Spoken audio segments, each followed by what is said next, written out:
les étapes pour devenir moniteur de plongée, pour faire ce métier de rêve que j'ai eu la chance de mettre en œuvre après une première vie professionnelle, c'est assez simple. Déjà, première chose, gardez votre job actuel. Gardez votre job et réfléchissez bien. Deuxième chose, libérez-vous du temps. Il va vous falloir du temps pour vous former. Donc libérez au moins 4 semaines sur l'année, plus des week-ends prolongés, de manière à concrétiser peu à peu votre projet pour devenir moniteur de plongée. Troisième étape, choisir des gens compétents qui vous permettent d'aller vite. Pourquoi pas moi, au sein d'Aquadomia, puisqu'on est spécialiste de la formation accélérée et du stage intensif de à peu près tous les organismes. Ensuite, accumulez vos niveaux et commencez par travailler. Commencez par travailler quelque temps, donc avec deux options, soit vous allez passer à niveau 4 et un initiateur uniquement et vous allez œuvrer bénévolement dans une association en France, soit vous allez passer également le moniteur OWSI, nous on fait passer le moniteur OWSI de Scuba Diving International, SDI, et à ce moment-là vous pouvez exercer à l'étranger contre rémunération. Comme ça vous permet de travailler quelques semaines et de vous faire une première idée du métier.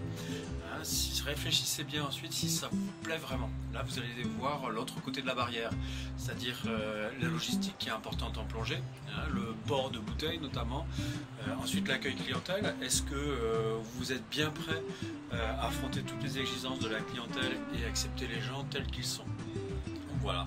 Ensuite, une fois que vous avez fait ce petit diagnostic, donc votre formation complète, là vous pouvez peut-être vous dire, ça y est, je concrétise mon projet et mettre les voiles et dire au revoir à votre employeur. Moi c'est ce qui m'est arrivé, petit à petit j'ai graduellement mis tout ce qu'il fallait en place pour pouvoir exercer, et puis un jour le déclic est passé en me disant ça y est, c'est ça que je veux faire, et aujourd'hui ça me permet vraiment d'être complètement libre, bien sûr avec des salaires, il ne faut pas rêver, qui ne sont pas mirifiques. Bien sûr la situation est beaucoup plus idéale quand vous travaillez comme moniteur indépendant ou que vous créez votre propre business, tout simplement.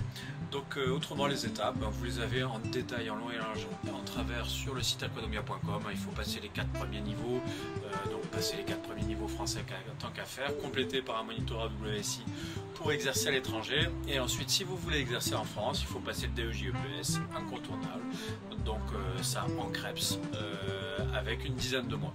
Donc voilà tout simplement. Pour les formations à N4 WSI, elles font un minimum, je parle bien toujours minimum, de 10-12 semaines, mais ça peut être des fois bien plus.